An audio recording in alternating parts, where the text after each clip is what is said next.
Enfin l'école japonaise avec le Kaizen, qui signifie amélioration. Ces améliorations se font sans investissement, ni gros moyens, en impliquant tous les acteurs d'une entreprise, des directeurs aux ouvriers.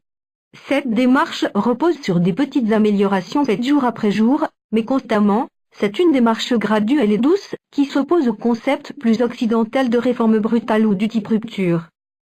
En quoi consiste l'innovation participative? Dans chaque entreprise, il existe un réservoir magique qui déborde d'idées. Le plus souvent, ce vivier est peu ou mal exploité. Ce réservoir d'idées est aujourd'hui une base d'opportunités dont l'entreprise ne peut se passer.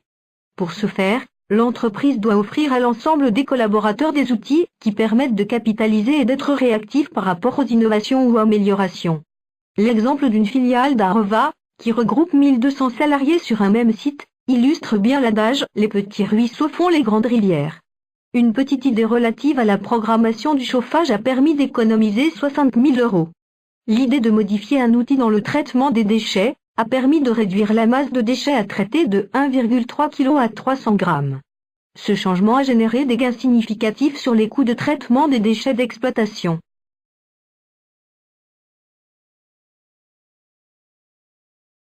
L'innovation participative est portée par l'association Innovateurs en France.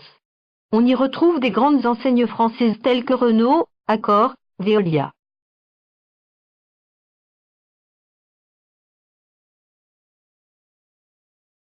Retenons que l'innovation participative est un des leviers d'avantage compétitif pour une entreprise et ce, à moindre coût.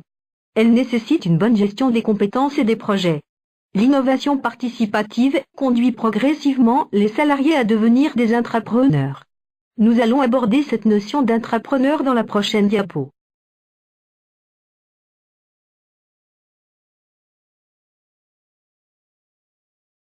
L'intrapreneur est l'entrepreneur, non pas d'entreprise mais de projet innovant au sein d'une entreprise et agit, comme son modèle l'entrepreneur, dans un contexte risqué qui exige des réponses rapides pour saisir les opportunités.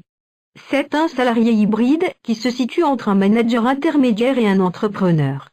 L'entreprise a d'ailleurs du mal à lui faire une vraie place. Créé il y a 25 ans, le terme n'a pas connu pour l'instant de succès. Il est utilisé principalement pour évoquer des cas rares comme ceux rencontrés chez 3M ou Google. Pourtant, l'intrapreneur répond à des problématiques essentielles pour l'entreprise dans lesquelles ont été recherchées des structures souples pour réagir rapidement aux évolutions des marchés. Il existe un réseau socio-professionnel d'intrapreneurs qui est soutenu par une communauté permettant de partager et matérialiser les pratiques.